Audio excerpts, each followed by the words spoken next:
sidoo saaxiibayaal qaybtan waxaan ku eegeynaa dagaal iyo duqeymo toos oo caawa ka socda gobolka Jubbada Dhexe gaar ahaan degmada Jilib. Saacadii la soo dhaafay waxaa soo baxay warar sheegaya in galinkii dambe maanta xaasaska iyo carruurta iyo dadkii deganaa halkaas ay isaga barakaceen maadaama dowladda Soomaaliya ay saacadii la soo dhaafay soo saartay awaamiir ah in dadka degan degmada Jilib ee gobolka Jubbada Dhexe ay isaga qaxaan maadaama halkaas dowladda ay rajeynayso in ay duqeymo ka fuliso. Awaamiirtii ay soo saartay dowladda galabta isla caawa degmada Jilib waxaa ka bilowday dagaal iyo duqeymo toos ah. Degmada Jilib caawa waxaa gudaha u galay ciidan infantry ah oo ka tirsan ciidanka xoogga Soomaaliyeed gaar ahaan ciidanka danab ee commandos-ka ah. ciidanka danab ayaa caawa gudaha u galay degmada Jilib waxayna halkaas caawa dagaal toos ah kula jiraan dagaalyahanno ka tirsan kooxda Al-Shabaab maadaama halkaas kooxda Al-Shabaab ay u ahayd fariisan weyn oo Al-Shabaab ay ka soo abaabulaan weerarada qaraxyada ay ka fuliyaan gobolada dalka. Sidoo kale dagaalka caawa ka socda degmada Jilib waxaa barbar socda duqeyn ay fulinayaan diyaaradaha dagaalka ee Soomaaliya ka caawiya dhanka hawada ah Beerakdaar iyo Akanji iyo Beerakdaar ayaa caawa halkaas waxay ka fulinayaan duqeymo toos ah waxaana la soo warinayaa in caawa halkaas duqeymaha diyaaradaha ay ka fuliyeen lagu beegsaday fariisimo iyo guryo ay deganaayeen xubno horjoogyaal ah oo ka tirsan kooxda Al-Shabaab maadaama dadkii shacabka ahaa galabtii hore ay isaga barakaceen ayna ka qaxeen ayna ka aadeen deegaano hoostaga degmada Jilib maadaama dowladda ay ka soo saartay awaamiir in halkaas inay rabto ay duqeyso isaga baxaan shacabka halkaas ku dhaqan. in dowladda caawa halkaas ay ka fuliso duqeyn toos ah waxay keenaysaa dhiirigelin iyo mudnaan maadaama maalmihii la soo dhaafay kooxda Al-Shabaab ay xoojisay weerarada gaadmada ay ku qaadaan fariismaha ay ku leeyihiin ciidanka xoogga dalka Soomaaliya iyo kuwa dadka deegaanka gobolada dalka gaar ahaan Shabeellaha Dhexe Shabeellaha Hoose. Sidoo kale caawa wuxuu dagaal toos ah u ka dhacay gobolka Shabeellaha gaar ahaan degmada Aadan Yabaal kadib markii dagaalyahanno ka tirsan kooxda Al-Shabaab ay halkaas weerar ku soo qaadeen. weerarkan oo ay ku soo qaadeen degmada Aadan Yabaal ayaa Al-Shabaab wuxuu yimaaday kadib markii khilaaf uu soo kala dhaxgalay hoggaanka ciidanka xoogga dalka Soomaaliyeed iyo kuwa nabadgelyada ee ku wada soo degmada Aadan Yabaal. khilaafkan ayaa ka dhashay muran soo kala dhaxgalay labada taliye ee ciidanka xoogga dalka Soomaaliyeed iyo taliyaha nabadgelyada Soomaaliya kadib markii shalay taliyaha ciidanka xoogga dalka Soomaaliyeed uu soo saaray awaamiir ah in gabiyahanba ciidanka xoogga dalka Soomaaliyeed lagu arki karin askari isticmaalaya taleefan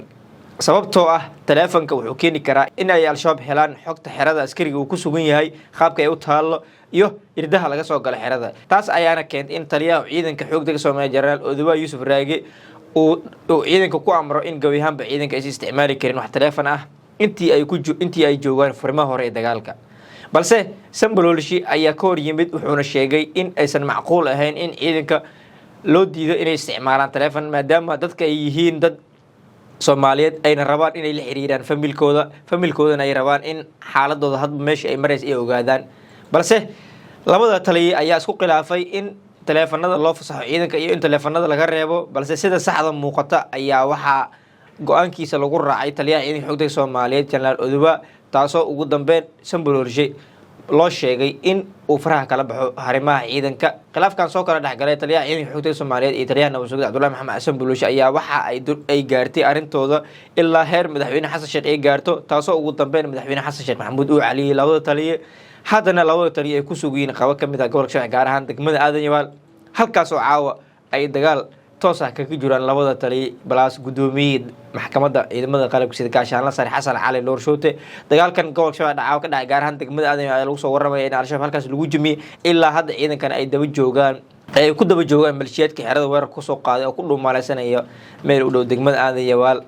dagaalyahanada caawa halkaas weerar ku soo qaaday caawa way ku jabeen waxay u barteen ciidan aan foojignayn oo hurdaya inay soo gaadaan xilliyada saqbarkii ama saqdiga dhexe balse ciidanka istiraatiijiyadda cusub ee ciidanka loo dejiyay maalmihii la soo dhaafay ayaa caawa ka dhigtay in ay Al-Shabaab xeradii caawa degmada Aadan Yabaal ay geli waayeen. degmada Aadan Yabaal waxa waaye fariisan weyn waxaana saldhig ay u tahay qaybo ka mid ah hoggaanka ciidanka xoogga dalka Soomaaliyeed gaar ahaan